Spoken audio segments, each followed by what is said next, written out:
Hello everyone. स्वागत है आप सभी का हमारे यूट्यूब चैनल सफलतागंज में। आई होप आप सभी बहुत अच्छे होंगे और अपनी तैयारी भी बहुत अच्छे से कर रहे होंगे। जैसा कि आप सब जानते हैं, हमारी ज्योग्राफी की घटना चक्र सीरीज़ चल रही है, जिसमें हम ऑलरेडी कई टॉपिक्स को कवर कर चुके हैं। कल अभी रिसेंटली हमने सॉइल टॉपिक को कवर किया है। मिट्टी के बारे में हमने सब कुछ पढ़ा, मिट्टी क्या होती है, कितने टाइप की होती है, कहाँ कहाँ पर किस किस स्टेट में, किस किस एरिया में किस किस टाइप की मिट्टी पाई जाती है। और आपका हमने देखा सॉइल कंज़र्वेशन कैसे हम कर सकते हैं, जो सॉइल इरोज़न है वो क्या होता है, उसको कैसे हम सही कर सकते हैं। एंड यस, एसिडिक सॉइल क्या होती है, बेसिक सॉइल क्या होती है, ये सब चीज़ें हमने देखी।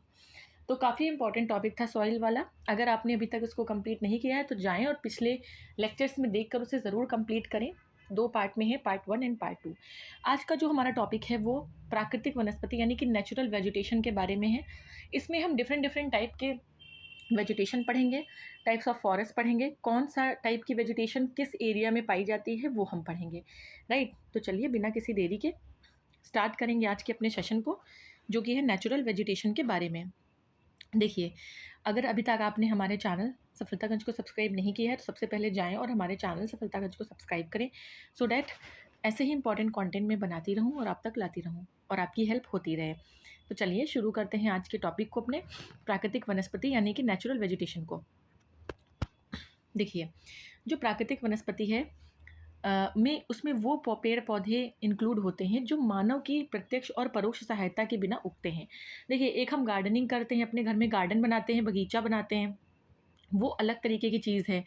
एक होता है कि आपने उसके लिए कुछ नहीं किया, वो जंगल में अपने आप उग गया, जो नेचुरल आपकी रेन हुई, उससे उसको पानी मिल गया, सनलाइट मिल गई और कहीं पर आपने कोई सीड जाकर गिर गया होगा, वहाँ पर वो पेड़ निकल आया, उसमें आपका कोई रोल नहीं था। जिसमें आपका कोई रोल नहीं होता है उगाने में, उस ऐसे पेड़ जब कहीं उगते हैं तो उसको हम नेचुरल वेजिटेशन कहते हैं।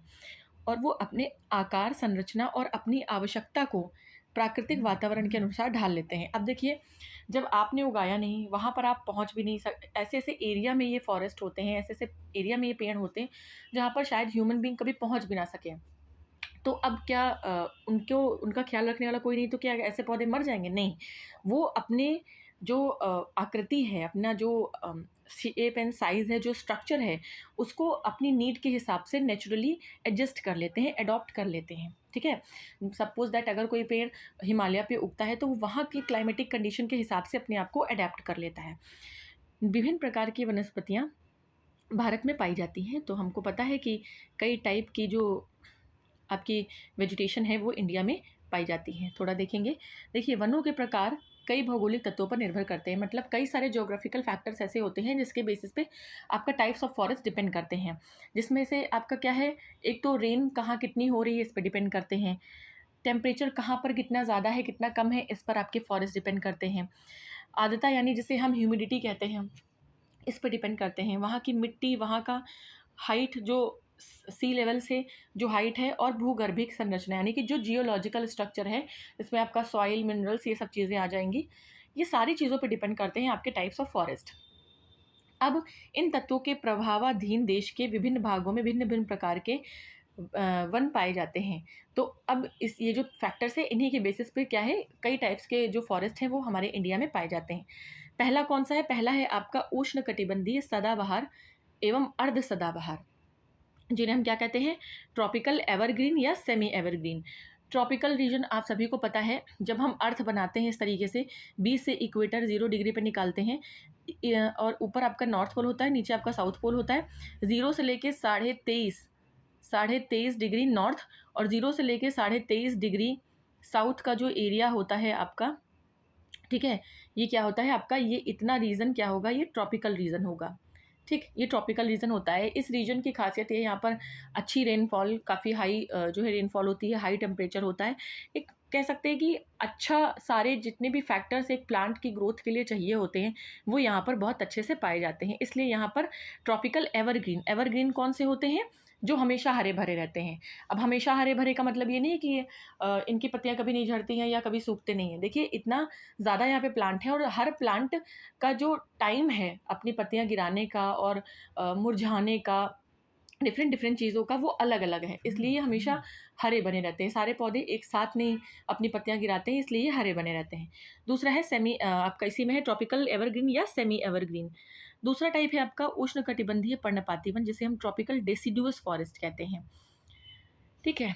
तीसरा है आपका कौन सा, उष्णकटिबंधीय कटीले वन यानी कि ट्रॉपिकल थॉर्न फॉरेस्ट। इसमें क्या आपके कटीली झाड़ियाँ इस तरीके के पौधे पाए जाते हैं।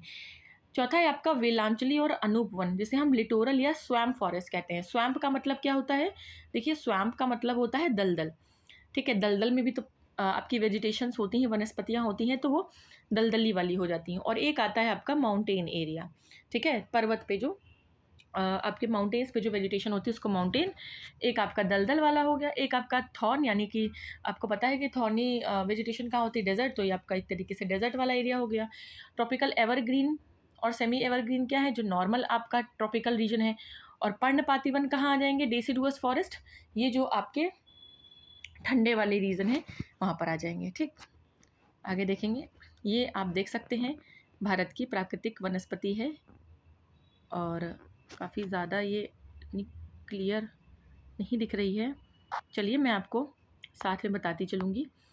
सबसे पहले आप यहाँ देख पा रहे हैं किसकी बात हो रही है, तो सबसे पहले बात हो रही है आपकी उष्णकटिबंधीय सदाबहार और अर्ध सदाबहार वन, यानी कि ट्रॉपिकल एवरग्रीन या सेमी एवरग्रीन फॉरेस्ट। देखिए अगेन ये टॉपिक बहुत ज़्यादा इम्पॉर्टेंट है, और अगर मुझसे हो सकेगा तो अभी मैं आपको लास्ट में क्वेश्चन भी बताऊंगी कि यूपी PSC RO में अभी इससे क्वेश्चन आया था।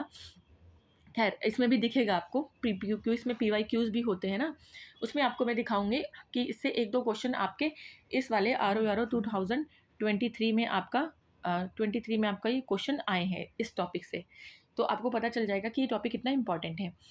देखिए जो आपका ट्रॉपिकल एवरग्रीन या सेमी एवरग्रीन फॉरेस्ट है, ये मैक्सिमम एरिया में भारत के अत्यधिक आर्द्र और उष्ण भागों में मिलते हैं, मतलब जहाँ पर हाई रेनफॉल है और हाई टेम्परेचर है। मैंने आपको बताया था कि जब आप इक्वेटर से 23.5 डिग्री नॉर्थ जाएंगे और इक्वेटर से 23.5 डिग्री साउथ आएंगे, तो वो जो आपका 23.5 डिग्री नॉर्थ से लेकर 23.5 डिग्री साउथ तक के बीच का जो एरिया है जितना, उसको हम ट्रॉपिकल रीजन बोलते हैं, राइट। इस रीजन में हाई रेनफॉल होती है और हाई टेम्परेचर होता है, और यहाँ पर जो एवरेज रेनफॉल है वो 200 सेंटीमीटर से ज़्यादा होती है, और यहाँ की जो रिलेटिव ह्यूमिडिटी यानी सापेक्षिक आर्द्रता है वो 70% से ज़्यादा होती है, राइट। आगे देख लेंगे आप। यस, और यहाँ का जो टेम्परेचर है वो भी काफ़ी ज़्यादा हाई होता है, 22 डिग्री सेल्सियस से ज़्यादा रहता है। तो हाई ह्यूमिडिटी और हाई टेम्परेचर की वजह से ये जो आपके फॉरेस्ट हैं ये बहुत ज़्यादा डेंस होते हैं, यानी कि घने घने होते हैं, और हाइट इनकी ज़्यादा होती है, ऊंचे पेड़ जो है बहुत लंबे होते हैं। विभिन्न जाति के वृक्षों से पत्तों के गिरने का समय अलग अलग होता है, इस कारण ये सदाबहार बने रहते हैं। अब देखिए एक ने गिराया लेकिन एक के पेड़ पर तो पत्ते हैं, फिर दूसरे ने गिराया लेकिन तीसरे चौथे पर तो हैं, तो इस तरीके से पूरा एकदम पतझड़ वाला नहीं इसमें सीन आता है कि पूरी तरीके से वन एकदम उजड़ा हुआ लग रहा है, तो ऐसा नहीं होता, इसलिए इसको एवरग्रीन या सदाबहार कहते हैं। भारत में जो उष्णकटिबंधीय सदाबहार वन है वो बेसिकली पाए कहाँ जाते हैं, तो देखिए आसाम, केरल, वेस्ट बंगाल, अंडमान निकोबार, मेघालय, मणिपुर, त्रिपुरा, मिजोरम। आप देख पा रहे हैं यहाँ से पूरा आपका जो 7 सिस्टर्स नॉर्थ ईस्ट वाला एरिया है वहाँ, वेस्ट बंगाल, साउथ में आपका केरल और अंडमान निकोबार, और वेस्टर्न कोस्ट जो है आपका वहाँ पर आपको मिलेगा। अब उष्णकटिबंधीय सदाबहार वनों में जो मेजर वेजिटेशन है वो कौन सी हैं, तो सिनकोना है, रबड़ है, महोगनी है, एबोनी है, नारियल है, बांस है और आयरन वुड है। ठीक है, इतना आपका ट्रॉपिकल एवरग्रीन फॉरेस्ट में पाई जाती हैं। अब उष्णकटिबंधीय अर्ध सदाबहार वन यानी जो सेमी एवरग्रीन फॉरेस्ट हैं वो इन्हीं क्षेत्रों में, जैसे केरल है आपका नॉर्थ ईस्ट में, सब जगह थोड़ी ना इतनी बारिश हो रही होगी, जहाँ पर ज़्यादा हो रही वहाँ पर ट्रॉपिकल एवरग्रीन है, जहाँ पर इन्हीं एरियाज़ में जहाँ पर थोड़ी कम बारिश है, कम टेम्परेचर है थोड़ा, वहाँ पर क्या है, सेमी एवरग्रीन है। ठीक है, इसमें जैसे कि आपका सिडार और होलॉक कैल प्रजातियों के वृक्ष पाए जाते हैं। सिडार और होलॉक और कैल, इतना आपको याद रखना है। नेक्स्ट जो टाइप है आपका वो क्या है, नेक्स्ट है आपका उष्णकटिबंधीय पर्णपाती अथवा मानसूनी वन यानी कि ट्रॉपिकल डेसिडुअस फॉरेस्ट। अब जो ट्रॉपिकल डेसिडुअस फॉरेस्ट है ये बहुत ज़्यादा पाए जाते हैं इंडिया में। इन्हें हम मानसूनी वन या कह सकते हैं मानसून फॉरेस्ट भी बोल सकते हैं। ये 70 से 200 सेंटीमीटर वार्षिक वर्षा वाले क्षेत्रों में पाए जाते हैं, मतलब जो एवरेज रेनफॉल जहाँ 70 से लेके 200 सेंटीमीटर तक होती है। अब वाटर यहाँ पर अच्छा है, अच्छी रेन वाटर यहाँ पर उपलब्ध है कि इसी आधार पर इन्हें उष्णकटिबंधीय मॉइस्ट पर्णपाती और उष्णकटिबंधीय ड्राई, ठीक है, पर्णपाती वनों में विभाजित किया जाता है। देखिए जो आपके ट्रॉपिकल डेसिडुअस हैं वो दो तरीके के होते हैं, डिपेंड किस पे करते हैं, अमाउंट ऑफ रेनफॉल पे। जहाँ पर ज़्यादा रेनफॉल होती है वहाँ पर ट्रॉपिकल मॉइस्ट डेसिडुअस फॉरेस्ट पाए जाते हैं, और जहाँ पर रेन कम होती है वहाँ पर ट्रॉपिकल ड्राई डेसिडुअस फॉरेस्ट पाए जाते हैं। ठीक, उष्णकटिबंधीय आर्द्र पर्णपाती वन भारत के बेसिकली उत्तर पूर्वी राज्य जैसे कि नॉर्थ ईस्ट वाला आपका है, और हिमालय का जो फुट हिल्स वाला पार्ट है जिसको हम शिवालिक कहते हैं वहाँ पर होता है, और वेस्टर्न घाट के जो ईस्टर्न स्लोप्स हैं, वेस्टर्न में भी जो उनका ईस्टर्न स्लोप है, और उड़ीसा में पाए जाते हैं। अब इसकी जो मेन वेजिटेशन है वो क्या है, बेसिकली साल है, सागवान है, शीशम है, महुआ है, आंवला, कुसुम, चंदन, ये सब आपके कहाँ हैं, ट्रॉपिकल मॉइस्ट डेसिडुअस फॉरेस्ट में पाए जाते हैं। ठीक है, अब ट्रॉपिकल ड्राई डेसिडुअस फॉरेस्ट कहाँ पाए जाते हैं, तो ट्रॉपिकल ड्राई डेसिडुअस फॉरेस्ट जहाँ पर 70 से 100 सेंटीमीटर होती है, वो 70 से 200 सेंटीमीटर था, ये 70 से 100 सेंटीमीटर है। तो अमाउंट ऑफ रेनफॉल याद रखिएगा। ये वन प्रायद्वीपीय पठार के अधिक वर्षा वाले क्षेत्रों या जो आपका पेनिनसुलर प्लेट्यू का जो जहाँ पर ज़्यादा बारिश होती है और उत्तर प्रदेश बिहार के मैदानी भागों में पाए जाते हैं। शुष्क ऋतु प्रारंभ होते ही इन वनों के पेड़ों से पत्ते झड़ जाते हैं। ड्राई क्यों कहते हैं, जैसे ही आपका ड्राई सीजन स्टार्ट होता है तो इनके जो है पत्ते झड़ने लगते हैं। इसमें जो है आपका एक्सल वुड आता है, तेंदू, पलाश, अमलतास, खैर, पीपल, नीम और साल के वृक्ष उगते हैं। देखिए साल आपका वेट में भी आया था और ड्राई में भी आया है। आर्द्र क्षेत्रों की ओर ये वन आर्द्र पर्णपाती और शुष्क क्षेत्रों की ओर कांटेदार वनों में मिल जाते हैं। ठीक है, जब ऊपर जाएंगे तो ये आपका वेट फॉरेस्ट में, आपके पर्णपाती में, और जब आप ड्राई एरिया की तरफ जाएंगे तो वो जो आपके ट्रॉपिकल थॉर्नी डेजर्ट है, फॉरेस्ट है, उन फॉरेस्ट में मिल जाते हैं। नेक्स्ट है आपका उष्णकटिबंधीय कटीले वन यानी ट्रॉपिकल थॉर्न फॉरेस्ट। थॉर्न मतलब कांटा होता है। अब ये फॉरेस्ट कहाँ है, तो ये भारत के उस एरिया में पाए जाते हैं जहाँ पर 70 सेंटीमीटर से कम वर्षा होती है, यानी कि बेसिकली जहाँ पर एक तरीके से डेजर्ट वाला पार्ट है। इसका जो नेचुरल वेजिटेशन है उसमें कटीले वन, झाड़ी और कई तरीके की ग्रासेस यानी घासें पाई जाती है। ये वन मेनली इंडिया के जो नॉर्थ वेस्ट वाला एरिया है, नॉर्थ वेस्ट में क्या, दक्षिण पश्चिम पंजाब, हरियाणा, राजस्थान, गुजरात, छत्तीसगढ़, एमपी और उत्तर प्रदेश के जो अर्ध शुष्क क्षेत्र यानी सेमी एरिड वाला जो रीजन है वहाँ पर आपको ये देखने को मिलेंगे। इसमें कौन कौन सी वेजिटेशन आती है, देखिए अकेसिया आती है। अकेसिया किसे कहते हैं, बबूल को ही कहते हैं। ठीक है, खजूर, पाम आता है, यूफोरबिया, बबूल यहाँ भी लिखा है, बेर आता है, नागफनी आता है, जो कांटे वाली आपकी झाड़ियाँ हैं वो सब इसमें आती हैं। राइट, ये आपने इसको भी कंप्लीट कर लिया। नेक्स्ट है वेलांचली और अनूप पर्वत, जिसे हम लिटोरल या स्वैम्प फॉरेस्ट कहते हैं। तो देखिए लिटोरल या स्वैम्प फॉरेस्ट की अगर बात करेंगे तो वेलांचली या लिटोरल या स्वैम्प फॉरेस्ट जो है बेसिकली आर्द्र भूमि या डेल्टा रीजन में आपके पाए जाते हैं। आर्द्र भूमि आपको पता है जहाँ पर रामसर साइट्स होती हैं, वेटलैंड्स होते हैं, आर्द्र भूमि हम रामसर साइट्स को या वेटलैंड को बोलते हैं। और जो डेल्टा वाले रीजन है तो अब इसमें क्या आ जाएगा भाई, एक तो आपका दक्षिण में दक्कन का पठार के जलाशय और दक्षिण पश्चिम के तटीय क्षेत्र की लैगून, लैगून आपको पता है जहाँ पर सलाइन वाटर होता है, मैनग्रूव्स जहाँ उगते हैं, और अन्य आर्द्र भूमि राजस्थान और गुजरात में कक्ष के लवड़ी जल वाली भूमि। देखिए सबसे पहले आपने नंबर 1 पे किसको रखा है, साउथ में डेक्कन प्लेट्यू का जो जलाशय है और दक्षिण पश्चिम तटीय क्षेत्र की लैगून और आर्द्र भूमि। दूसरा राजस्थान गुजरात कक्ष वाला जो रीजन है वहाँ पर जो सलाइन वाटर वाला जो एरिया है वो। फिर तीसरा गुजरात के पूर्व से राजस्थान, केवलादेव नेशनल पार्क और एमपी। चौथा है आपका भारत के पूर्वी तट पर डेल्टाई आर्द्र भूमि और लैगून यानी चिल्का लेक वाला जो रीजन है। और पांचवा है गंगा के मैदानी भाग जो स्थित ताजे जल के दलदली क्षेत्र। और आपका छठा है ब्रह्मपुत्र घाटी में बाढ़ के मैदान और उत्तर पूर्वी भारत और हिमालय के जो फुट हिल्स वाला एरिया है उसमें दलदली जो एरिया है वो। और आपका है नेक्स्ट जम्मू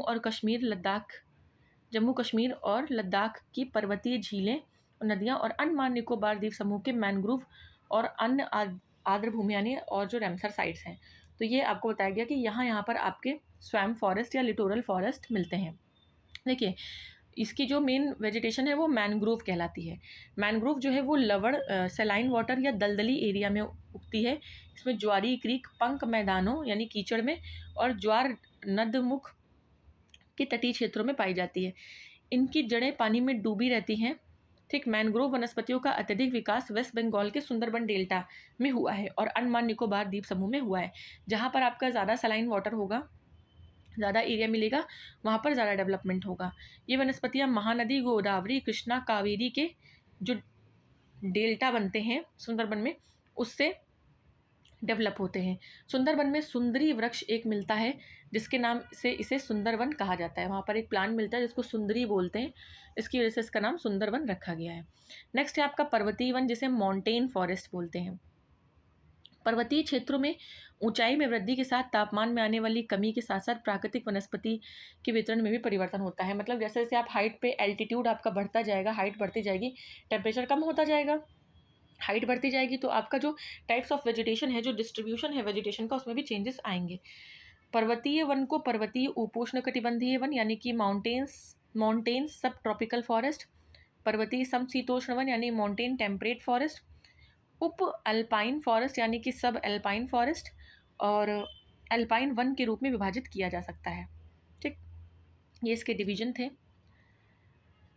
अब देखिए पर्वतीय उपोष्ण, ये जो आपका पर्वतीय उपोष्ण कटिबंधीय वनों के अंतर्गत चौड़ी पत्ती वाले वन आते हैं। पाइन जिसे हम पाइन चीड़ जिसे चीड़ या पाइन, और शुष्क सदाबहार वन आते हैं। चौड़ी पत्ती वाले वन यानी ब्रॉड लीव फॉरेस्ट आपके ईस्टर्न हिमालय और वेस्टर्न घाट के साथ शांत घाटी यानी जो साइलेंट वैली है केरल में, वहाँ पाए जाते हैं।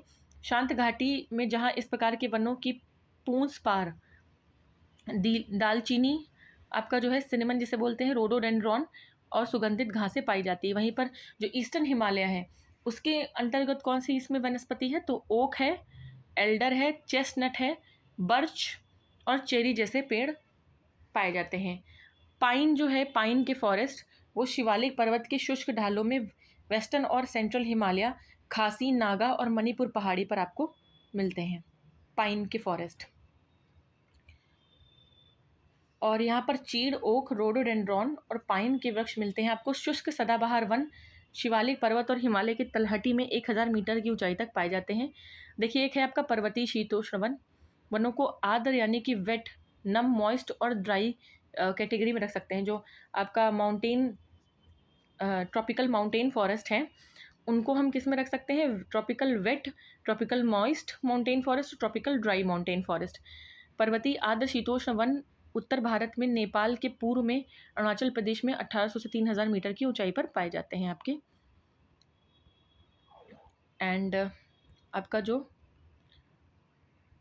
साउथ इंडिया है, साउथ इंडिया में नीलगिरी पहाड़ी और केरल की ऊंचाई वाले क्षेत्रों में भी ये पाए जाते हैं।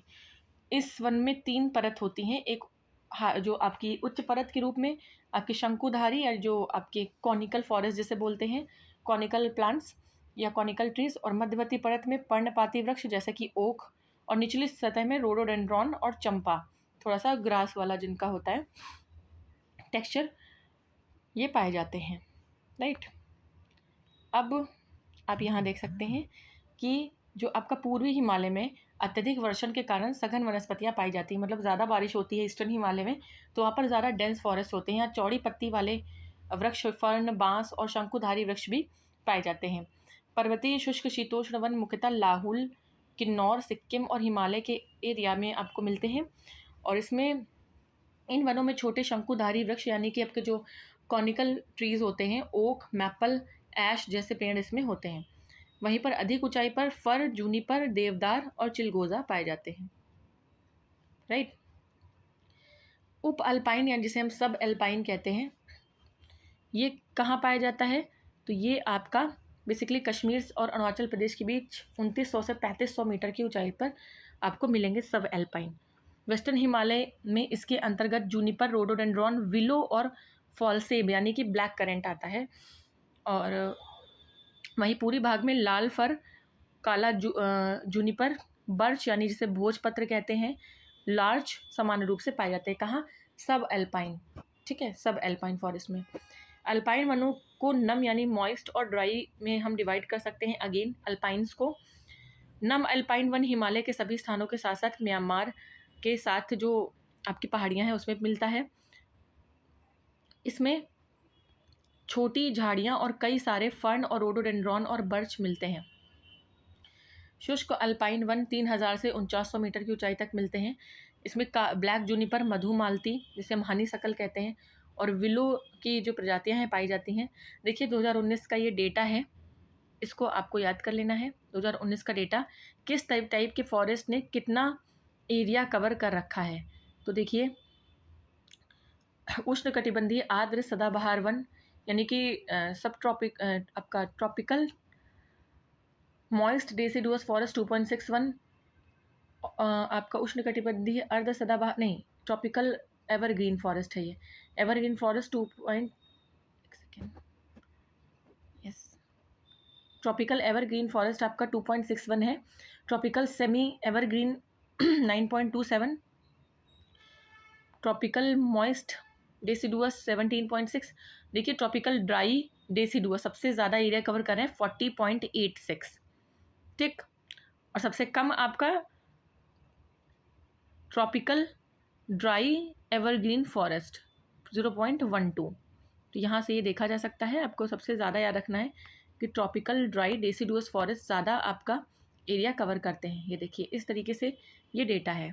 नहीं, सबसे कम जो है इधर है आपका 0.02 उपोष्ण शुष्क सदाबहार वन, ठीक है, ये है 0.02 सबसे कम।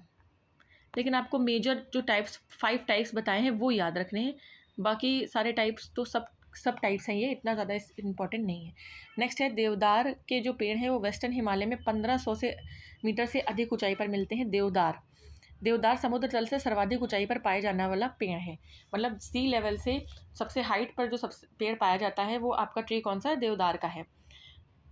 जो आपका पेनिनसुलर माउंटेन्स हैं, प्रायद्वीपीय पहाड़ हैं, उसमें बेसिकली मैग्नोलिया, लॉरेल और यूकेलिप्टिस पाए जाते हैं। यूकेलिप्टिस बिल्कुल भी सॉइल के लिए अच्छा नहीं होता है। इसकी जड़ें आसपास की काफ़ी दूर से पानी सोख लेती हैं और सॉइल को ड्राई कर देती हैं। वनों का देश, उसको हम वनों का दुश्मन भी या शत्रु भी कहते हैं, ठीक है, एनिमी ऑफ फॉरेस्ट यूकेलिप्टिस को।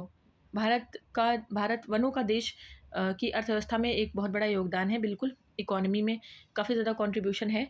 देखिए इकोनॉमिक पॉइंट ऑफ व्यू से आपका सागौन, साल, सीसम, रोजवुड, देवदार, चीड़, पाइन और स्प्रूस ये काफ़ी इंपॉर्टेंट है। ब्यूटिया मोनोस्पर्मा को जंगल की आग या फ्लेम ऑफ फॉरेस्ट कहा जाता है। इसे ढाक और पलाश भी कहा जाता है। सूखा हुआ होता है और इसमें जल्दी आग लग जाती है। पलाश का फूल जो है यूपी का आपका स्टेट फ्लावर है, याद रखिएगा पलाश, ठीक, पलाश हमारा स्टेट फ्लावर है। सामाजिक वानिकी सोशल फॉरेस्ट्री में एक बहुउद्देशीय वृक्ष का उदाहरण क्या है? खेजड़ी है, ठीक है। खेजड़ी जो पेड़ है इसको हम किंग ऑफ डेजर्ट कहते हैं, क्योंकि यार मरुस्थल का राजा कहते हैं, क्योंकि ये काफ़ी ज़्यादा चीज़ों में बहुउद्देशीय उपयोग है इसका। देखिए ज़्यादा आपका मरुस्थल में रहता है, डेजर्ट में तो मतलब ज़्यादा तापमान सह सकता है, पानी इसको कम चाहिए होता है, ठीक है, छाँव देता है, इसके से सब्ज़ी भी बनती है। तो इसका जो है काफ़ी ज़्यादा इम्पोर्टेंस है, इसको सोशल फॉरेस्ट्री में इसको प्रायोरिटी दी जाती है। उत्तराखंड में चीड़ जो है इसके वनों से प्राप्त होने वाली लीसा का एक महत्वपूर्ण एक गैर प्रकोष्ठ वन उपज है। लीसा से विरोज़ा और तारपीन का तेल बनाया जाता है, जिसका उपयोग किसमें? आपका paper industry, soap industry, paint, varnish इसमें यूज़ होता है। उत्तराखंड में लीसा स्वरोजगार और ग्रामीण अर्थव्यवस्था का एक साधन है, ठीक। तो इम्पॉर्टेंट है। महोगनी, आपका जो महोगनी है, महोगनी मूलतः उत्तरी और दक्षिणी अमेरिका के उष्णकटिबंधीय क्षेत्र का एक पेड़ है, यानी कि नॉर्थ और साउथ अमेरिका की जो ट्रॉपिकल रीजन है उसका पेड़ है। तो ये था आपका थोड़ा सा नोट्स का पार्ट, इसको हमने कर लिया, जिसकी वजह से आपको एक बेटर अंडरस्टैंडिंग हो जाएगी और जिसको ऑलरेडी आता है उसका एक क्विक और शॉर्ट रिवीजन हो जाएगा। क्योंकि आप कितना भी याद कर लें, इंसान कभी ना कभी ये भूल ही जाता है इस तरह की चीज़ें कि कौन सी चीज़ कहाँ पाई जाती है। आप एक बार को ये नहीं भूलेंगे कि एसिडिक सॉइल को करेक्ट करने के लिए हम क्या यूज़ करें, याद रहेगा आपको कि लाइम यूज़ करें, क्योंकि उसमें ज़्यादा वैराइटीज़ नहीं है। और बेसिक सॉइल को करेक्ट करने के लिए हम जिप्सम का यूज़ करते हैं। जिप्सम क्या होता है? कैल्शियम सल्फेट होता है, ये आप नहीं भूलेंगे। लेकिन अगर आपसे पूछ ले ट्रॉपिकल ड्राई डेसिडुअस फॉरेस्ट की जो वेजिटेशन है वो बताइए, तो हो सकता है आप 2-3 बता लें और बाकी की भूल जाएँ। तो इस तरीके से इसमें बार बार रिवीजन ज़रूरी होता है इस तरीके के टॉपिक में। खैर, चलिए स्टार्ट करते हैं अपने क्वेश्चंस को। सबसे पहले है कि भोजपत्र वृक्ष कहाँ मिलता है? देखिए, भोजपत्र क्या, जिसे हम कहते हैं, आई थिंक हमने पढ़ा था बर्च। ठीक, तो देखिए बर्च जो है या भोजपत्र ये हिमालय वाले रीजन में आपको मिलता है, तो हिमालय वाले रीजन में आपको मिलेगा, ये हमने पढ़ा था। नेक्स्ट है, चलिए देखिए यहाँ पर थोड़ा सा लिखा हुआ है, देखेंगे। भोजपत्र या बर्च वृक्ष हिमालय क्षेत्र में पाया जाने वाला वृक्ष है। इस वृक्ष का सफ़ेद कागज़ की तरह दिखने वाले छाल का प्रयोग प्राचीन काल से ही लिखने हेतु किया जाता रहा है। ये वृक्ष अल्पाइन वृक्षों में भी, अल्पाइन वनों में भी पाया जाता है। ठीक है, अल्पाइन फॉरेस्ट में भी इसको हम देखने को पाते हैं। नेक्स्ट है आपका क्वेश्चन नंबर 2। देखिए, कह रहा है कि कत्था बनाने के लिए किस पेड़ की लकड़ी का यूज़ होता है? तो देखिए, कत्था हम कहते हैं खैर के पेड़ से। और कत्थे से याद को मैं आपको बता दूं, क्योंकि ये एमपी में पूछा गया है, एमपी में ही पूछा जाएगा, उसका एक रीज़न है। ठीक है, आप में भी पूछ सकते हैं, ऐसा नहीं, लेकिन एमपी में पूछ लिया जाता है अक्सर, क्योंकि देखिए एक ट्राइब है जिसको हम कहते हैं खैरवार, एक जनजाति है जिसका नाम है खैरवार। जो खैरवार जनजाति है, ट्राइब है, वो एमपी में आपको मिलेगी। और खैरवार ट्राइब जो है बेसिकली कत्था बनाने का काम करती है, तो खैर से ही बना है खैरवार। ठीक है, कत्था बनाने का ये काम करती हैं। तो कत्था खैर की लकड़ी से प्राप्त किया जाता है। खैर वृक्ष भारत भर में विशेषकर सूखे क्षेत्रों में पाया जाता है, इसलिए ये क्वेश्चन एमपी में पूछा जाता है। नेक्स्ट है आपका क्वेश्चन नंबर 3। भारत में निम्नलिखित में से किस प्रकार का वन सर्वाधिक वृहत क्षेत्र में पाया जाता है? तो हमने अभी पढ़ा था कि 40% लगभग एरिया में आपका क्या, ट्रॉपिकल ड्राई डेसिडुअस फॉरेस्ट आपका मिलता है। क्या मिलता है? Tropical dry deciduous forest.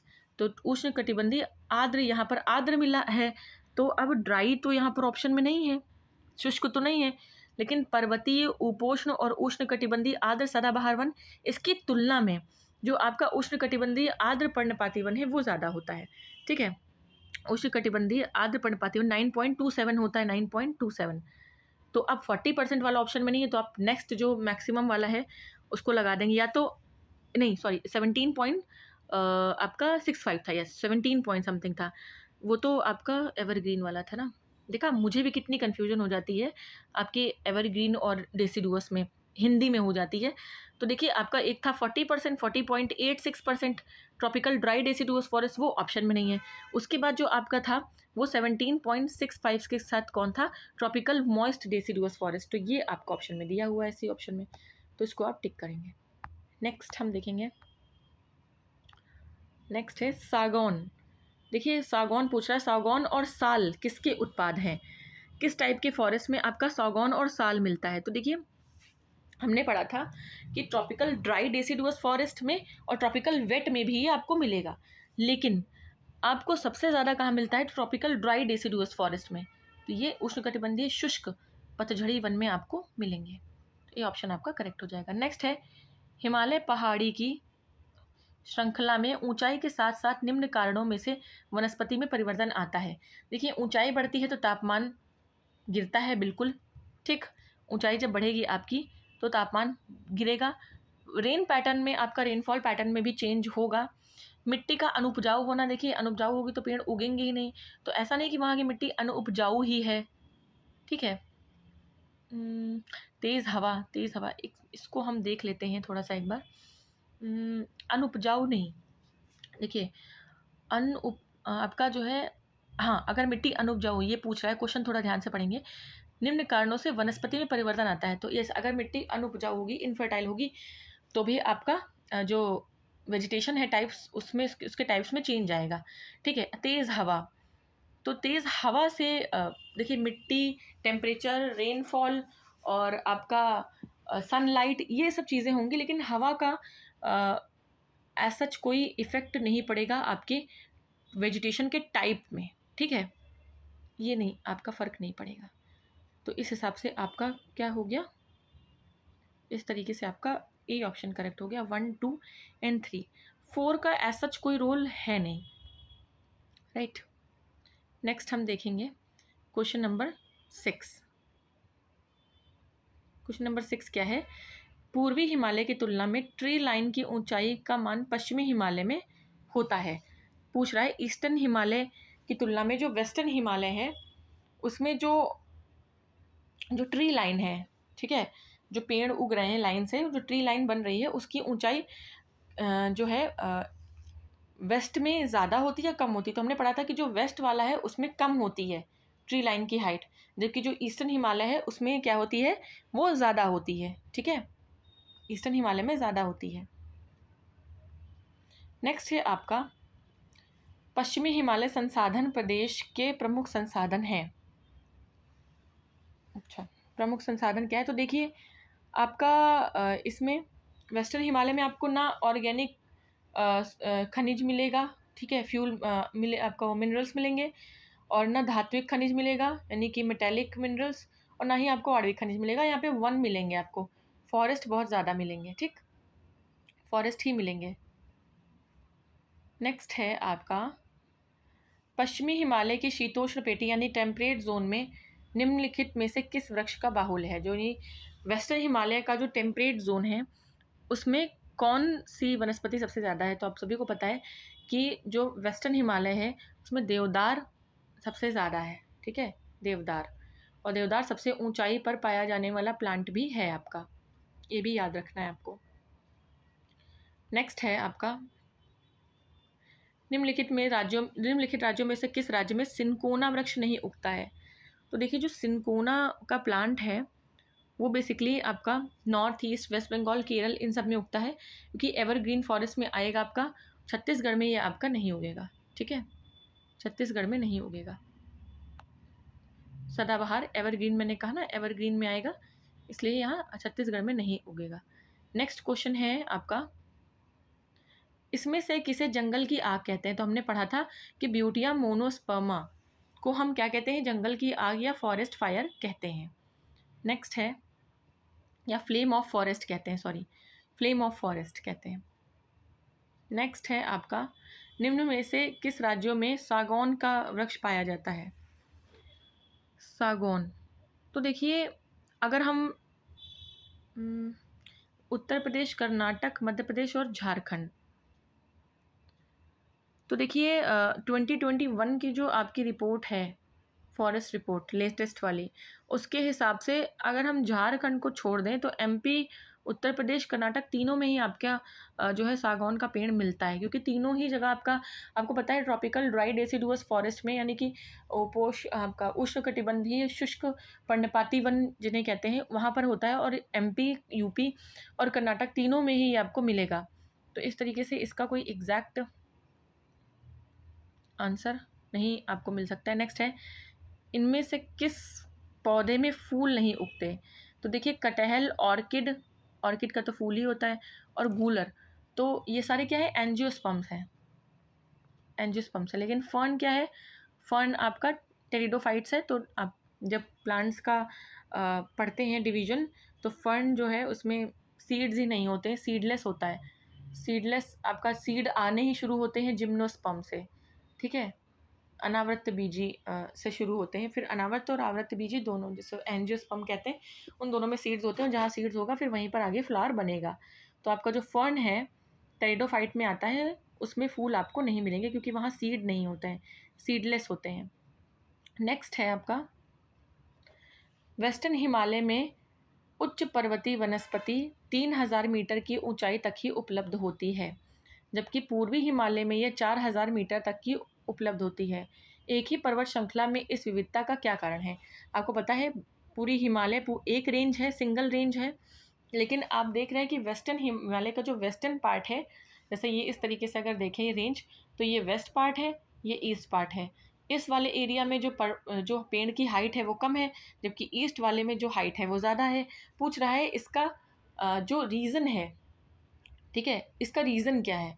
तो देखिए इसका रीज़न हमने पढ़ा था कि जो पूर्वी हिमालय का भूमध्य रेखा और समुद्र तट से पश्चिमी हिमालय की अपेक्षा अधिक निकट होना। जब इस तरीके से रेंज आ रही है तो ऑब्वियस सी बात है कि ये ज़्यादा हाइट पे है, ये कम हाइट पे है, वेस्ट वाला पार्ट ज़्यादा हाइट पे है, ईस्ट वाला एज़ कम्पेयर टू वेस्ट कम हाइट पे है। तो ये हमारे सी लेवल और हमारे इक्वेटर के ज़्यादा पास है, जिसकी वजह से इसको टेम्परेचर और रेनफॉल जो है वो एप्रोप्रिएट मिलता है, जिसकी वजह से इसमें जो पेड़ है वो ज़्यादा हाइट तक होते हैं और अच्छी वेजिटेशन यहाँ पर और ज़्यादा हाइट पर होती है। देखिए इसकी वजह से यहाँ पर क्लाइमेट चेंज होता है ना, क्लाइमेट चेंज हो जाता है। नेक्स्ट है एंटीलोपो एंड ऑरिक्स और चीरू के बीच में क्या अंतर है। पूछ रहा है एंटीलोपो, ऑरिक्स एंड चीरू के बीच में क्या अंतर है। राइट, पहला है कि ऑरिक्स गर्म और शुष्क क्षेत्रों में रहने के लिए अनुकूलित है, जबकि चीरू ठंडे उच्च पर्वतीय घास मैदान और अर्ध मरुस्थलीय क्षेत्र में रहने के लिए।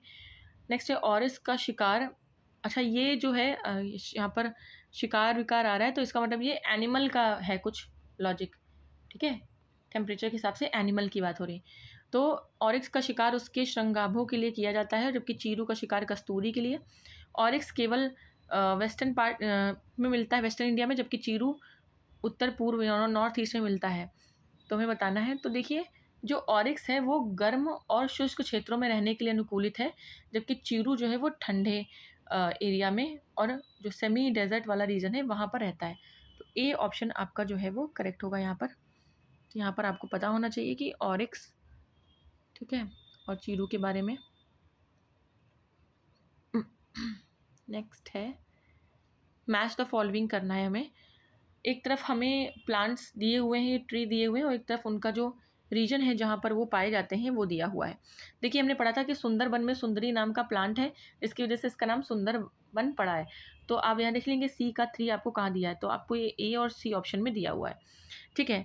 सागौन की बात करें तो आपको पता था सागौन आपका कहाँ मिलता है।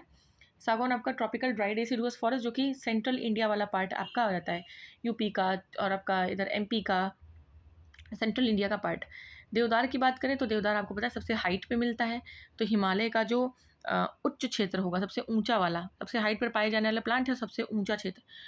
सिंकोना आपका हिमालय की तराई में मिलता है, जो फुट हिल्स है हिमालय का, जिसे शिवालिक श्रेणी कहते हैं। तो इस हिसाब से आपका ए का 2 हो जाएगा और सी का 3, तो इस तरीके से आपका ये सही हो जाएगा, ए ऑप्शन, ठीक।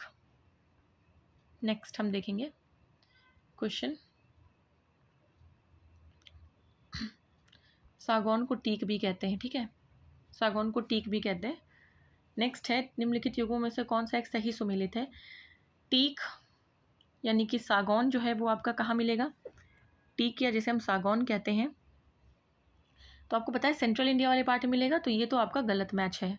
देवदार आपका हाइट पे मिलता है हिमालय वाले रीजन में, ये भी गलत है। चंदन की लकड़ी यानी कि चंदन काष्ठ पूछ रहा है, तो देखिए चंदन जो है आपका, चंदन आपको यहाँ नहीं मिलेगा, ठीक है। और आपको सही वाला सुमेलित देखना है तो यहाँ पर एक और दिया, मान लीजिए आपको चंदन नहीं पता है, लेकिन आपको पता है कि सुंदरी के नाम पे सुंदरबन डेल्टा का नाम सुंदरबन पड़ा है, तो इस तरीके से आप यहाँ पर मैच कर सकते हैं कि सुंदरी जो है वेस्ट बंगाल, सुंदरबन डेल्टा वेस्ट बंगाल में ही है, तो ये आपका सही मैच होगा। चंदन की लकड़ी खैर केरल में नहीं होती है, ये आपका आपको आंध्रा और आपका तमिलनाडु वाले रीजन में आपको ज़्यादा मिलेगी, ठीक। रेड सैंडलवुड आपको साउथ इंडिया में मिलता है, केरल में नहीं है वो। नेक्स्ट है एक साइड हमें वन फॉरेस्ट के टाइप दिए हैं, दूसरी साइड हमें दिया हुआ है क्या, किस स्टेट में है वो मैच करना है इसको सिंपली। तो देखिए उष्णकटिबंधीय आर्द्र पर्णपाती वन, आपको पता है ड्राई डेसिडुअस फॉरेस्ट जो है यूपी के तराई रीजन, जो मैदान वाला रीजन है, उसमें आपको मिलता है, तो ये तो आपका 4 हो गया। उष्णकटिबंधीय शुष्क नहीं, अच्छा वेट वाले जो है वो तराई में होते हैं, और जो ड्राई वाले हैं वो आपके जो सेंट्रल वाला पार्ट होता है, ठीक है, सेंट्रल वाला पार्ट, तो मध्य गंगा का मैदान। एल्पाइन और उष्णकटिबंधीय सदाबहार, अब एल्पाइन आपको कहाँ हाइट पे मिलेंगे, तो आपको इधर अरुणाचल में मिल जाएंगे, और ट्रॉपिकल एवरग्रीन आपको वेस्ट कोस्ट का जो सह्याद्री है, वेस्टर्न कोस्ट रीजन को हम क्या कहते हैं, सह्याद्री कहते हैं ना, उसका दूसरा नाम है। तो इस तरीके से ये मैच हो जाएगा और ये ऑप्शन आपका करेक्ट हो जाएगा। नेक्स्ट देखेंगे नेक्स्ट क्वेश्चन है, अगेन मैच करना है हमको, मैच करना है हमें इसे। तो देखिए कह रहा है कि उष्ण कटिबंधीय वन यानी ट्रॉपिकल फॉरेस्ट और पतझड़ कक्ष और आपका शंकु वृक्ष यानी कि कॉनिकल फॉरेस्ट।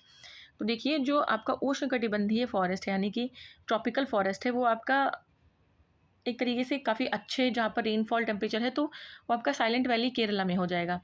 कक्ष वाली भाई, कक्ष वाली जो आपकी वनस्पति है इसको छोड़ दीजिए। पतझड़ आपको कहाँ मिलेगा? पतझड़ ऑब्वियस सी बात है जो ड्राई वाला एरिया है तो राजस्थान वाले में मिलेगा। कोनिकल फॉरेस्ट आपको कहाँ मिलेंगे? ऑब्वियस सी बात है हिमाचल में मिलेंगे, पहाड़ी रीजन में। कक्ष की वनस्पति जो है वो सुंदरबन में मिलेगी। तो ये कक्ष वाला अगर आप थोड़ा सा याद रखेंगे तो चीज़ें आपको समझ में आ जाएंगी। नेक्स्ट है लंबी जड़ें और नुकीले कांटे और शूल युक्त झाड़ियों और लघु वृक्षों वाले आरक्षित अवरुद्ध वन सामान्य रूप से कहाँ पाए जाते हैं? तुम्हें बताना है कि लंबी जड़ें हैं, नुकीले कांटे हैं और उसमें कांटे हैं मतलब शूल है, और श्रब्स हैं और लघु वृक्ष हैं और आरक्षित अवरुद्ध वन। ये आपको कहाँ मिलेगा? देखिए उड़ीसा हो, ईस्टर्न तमिलनाडु हो, शिवालिक हो, यहाँ सब आपके यहाँ पर आपकी ड्राई उस तरीके की कह सकते हैं ना थॉर्नी वेजिटेशन यहाँ पर नहीं मिलती है। थॉर्नी आपको पश्चिमी आंध्र प्रदेश में मिलेगी, ठीक है, वेस्टर्न आंध्र प्रदेश में देखने को मिलेगी। नेक्स्ट है आपका समुद्र तल से सर्वाधिक ऊंचाई पर उगने वाला वृक्ष कौन सा है? तो हमने पढ़ा था सबसे ज़्यादा हाइट पर जो है वो देवदार है। कौन सा है? देवदार। नेक्स्ट क्वेश्चन देखेंगे, क्वेश्चन नंबर 21। क्वेश्चन नंबर 21 क्या कह रहा है? दिए गए कच्चे रूपरेखा मानचित्र में से वन क्षेत्रों को 1, 2, 3 और 4 के रूप में अंकित किया गया है, जिसमें 1997 में गंभीर महामारी का प्रकोप हुआ था, वो क्षेत्र कौन से थे? देखिए 1, 2, 3, 4 दिया हुआ है और महामारी आई थी उस समय वनों में। तो ये काफ़ी पुराना क्वेश्चन है 1997 98 का। तो इसमें भाई देख लीजिए ये जो तीसरा नंबर वाला है इसमें साखू के वृक्ष थे, यहाँ पर आपकी महामारी आई थी, ठीक है, देख सकते हैं आप। साखू के वन में कीड़े लग गए थे और वो काफ़ी ज़्यादा इन्फेक्टेड हो गए थे। फिर वो जो कीड़े थे वो धीरे धीरे कुतरने लगे थे पेड़ को और पेड़ जंगल में मतलब गिर गए थे, जबकि साखू जो है काफ़ी मोटा और इसकी लकड़ी काफ़ी मोटी होती है। तो इस तरीके से महामारी आई थी वनों में साखू के पेड़ में। नेक्स्ट है निम्नलिखित में से किस राज्य में वनों का वर्गीकरण अर्ध उष्णकटिबंधीय के रूप में किया जाता है? देखिए इस तरीके का क्वेश्चन आपसे यूं ही नहीं पूछेगा। इन्वायरमेंट, इकोलॉजी, ज्योग्राफी, ये सब चीज़ों में ना आपका करंट ओरिएंटेड चीज़ें रहती हैं, ठीक। अर्ध उष्णकटिबंधीय के रूप में किया जाता है तो देखिए अर्ध उष्णकटिबंधीय के रूप में आपका यानी कि सेमी ट्रॉपिकल, तो सेमी ट्रॉपिकल आपका एमपी में आएगा, कर्नाटका, केरल, तमिलनाडु में नहीं आएगा, ठीक है। नेक्स्ट है आपका निम्नलिखित में से तत्वतः कौन सी एक हिमालय वनस्पति की जाति नहीं है? तो देखिए हिमालय में आपका जूनिपर है, सिल्वर है, स्प्रूस, सिल्वर फर है, स्प्रूस है, लेकिन महोगनी जो है वो आपकी हिमालयन वेजिटेशन नहीं है, ठीक, हिमालयन वेजिटेशन नहीं है। नॉर्थ और साउथ अमेरिका के जो ट्रॉपिकल एरिया है वहाँ पर आपको मिलेगी और बेसिकली वेस्ट इंडीज़ और सेंट्रल अमेरिका, साउथ अमेरिका में आपको मिलेगी। बाकी सारी आपकी हिमालयन वेजिटेशन है, हिमालयन वेजिटेशन है। नेक्स्ट है आपका सोशल फॉरेस्ट्री में जो आपका बहुउद्देशीय वृक्ष है वो कौन सा है? हमने पढ़ा था अभी कि खेजड़ी राजस्थान में पाया जाता है, राजस्थान का स्टेट ट्री भी है ये, ठीक है, स्टेट ट्री भी है राजस्थान का खेजड़ी। नेक्स्ट है लीसा किससे मिलता है? तो लीसा जो है आपका वो चीड़ से मिलता है और इससे हम पिपरमिंट ऑयल और सब चीज़ें निकालते हैं जिससे आपका पेंट और सोप ये सब इंडस्ट्री में होता है यूज़, और ये आपका उत्तराखंड में ये पेड़ होता है। नेक्स्ट है आपका अगेन मैच द फॉलोइंग, अचरा, रत्नागिरी, कुडापुर, पिचवरम, वेम्बनाथ, बताना है हमें ये कक्ष वनस्पति है और ये राज्य है एक साइड आपका, बताना है कौन सा मैच है इसमें, ठीक। तो देखिए आपको पता है, थोड़ा सा इसमें कि अगर नहीं भी आता है थोड़ा सा इसमें कॉमन सेंस लगाएंगे, चीज़ें हो जाएंगी। सबसे पहले तो हम इसके ऑप्शंस भी अपने पास रखेंगे, ठीक है, ऑप्शंस रखेंगे। देखिए, आपको पता है कि जो वेम्बनाड है, वेम्बनाड की लेक हो चाहे वेम्बनाड नाम से कोई भी चीज़ हो, वेम्बनाड लेक भी हमने पढ़ी है, वेम्बनाड की पहाड़ी भी पढ़ी है। तो ये कहाँ है, वेम्बनाड वाली जो चीज़ें हैं वो आपकी वेम्बनाड नाम से केरल में है, ये कर लिया। दूसरा आप देख पा रहे हैं कि मान लो आपको कूडापुर पिचवरम नहीं पता है, लेकिन रत्नागिरी आपको पता है। रत्नागिरी जो है आपका पूरा डिस्ट्रिक्ट है कहाँ, महाराष्ट्र में। रत्नागिरी आपको पता होना चाहिए, रत्नागिरी महाराष्ट्र में। तो इस तरीके से आप देख पा रहे हैं ए का 4 हो गया, तो ये आपके 2 ऑप्शन इस तरीके से ये तो एलिमिनेट हो गए, तो गलत हो गया। और उसके बाद आप देख पा रहे हैं कि वेमनाड डी का 2, इसमें डी का 2 भी है। अब आप थोड़ा सा यहाँ पर दिमाग लगाएंगे, ठीक है। जो आपका कुंडापुर है, कुंडापुर या कुंडापुर है आई थिंक, ये कुंडापुर जो है वो आपका कर्नाटका में है, और जो पिचवरम जो है वो आंध्र प्रदेश में है, राइट। पिचवरम आपका आंध्र प्रदेश में है, नहीं, पिचवरम आपका आंध्र प्रदेश में नहीं है, मुझे लग रहा था कि मैं भूल रही हूँ। पिचवरम जो है वो आपका तमिलनाडु में है, ठीक है, आंध्रा में नहीं है। आंध्रा ये ऑप्शन आपका गलत दिया हुआ है, मतलब कंफ्यूज करने के लिए दिया हुआ है। तो इस तरीके से यहाँ से आप देख सकते हैं, ठीक। पिचवरम जो है वो कहाँ, तमिलनाडु में है, तो आपका डी ऑप्शन सही हो जाएगा, ठीक। डी ऑप्शन सही करेक्ट हो जाएगा। इस क्वेश्चन को आप थोड़ा लर्न कर लीजिएगा, ये याद कर लीजिएगा कि पिचवरम तमिलनाडु में है और कुंडापुर आपका कर्नाटक है, ठीक। थोड़ा सा इसमें चीज़ें लर्न करनी पड़ेंगी। अच्छा, फिर से एक और क्वेश्चन है नीचे भी, इसमें कह रहा है कि इनमें से कौन सुमेलित नहीं है। सुंदरबन वेस्ट बंगाल में है, बिल्कुल है। सुमेलित नहीं है पूछ रहा है तो हमें बताना है। सुंदरबन आपका वेस्ट बंगाल में ही है। दूसरा कह रहा है भीतरकनिका उड़ीसा में, यस, भीतरकनिका नेशनल पार्क भी है, वही उड़ीसा में, तो ये भी आपका सही है। पिचवरम तमिलनाडु अभी हमने पीछे देखा। वेम्बनाड आपका केरल में। अब देखिए, आपको भले ही ऊपर की 3 चीज़ें नहीं भी अगर पता है, हालांकि पता होनी चाहिए, काफ़ी ईजी है, उस नाम के नेशनल पार्क भी हैं, लेक्स भी हैं, तो आपको पता होना चाहिए। लेकिन वेम्बनाड केरल में है, अगर ये भी आपको पता है तो आप यहाँ से कर ले जाएंगे। नेक्स्ट है आपका, भारत में उष्णकटिबंधीय वर्षावन की उपस्थिति है। ट्रॉपिकल रेन फॉरेस्ट आपका कहाँ पाया जाता है।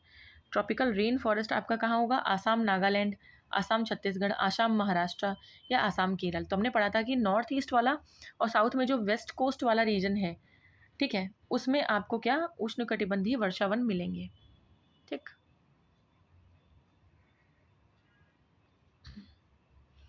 नेक्स्ट है आपका, भारत के किस राज्य में सर्वाधिक क्षेत्र में घने पतझड़ वाले जंगल से घिरा है। ठीक है, सर्वाधिक क्षेत्र घने पतझड़ वाले जंगल से घिरा है, इंडिया का कौन सा रीजन है, ठीक है। तो आपका देखिए,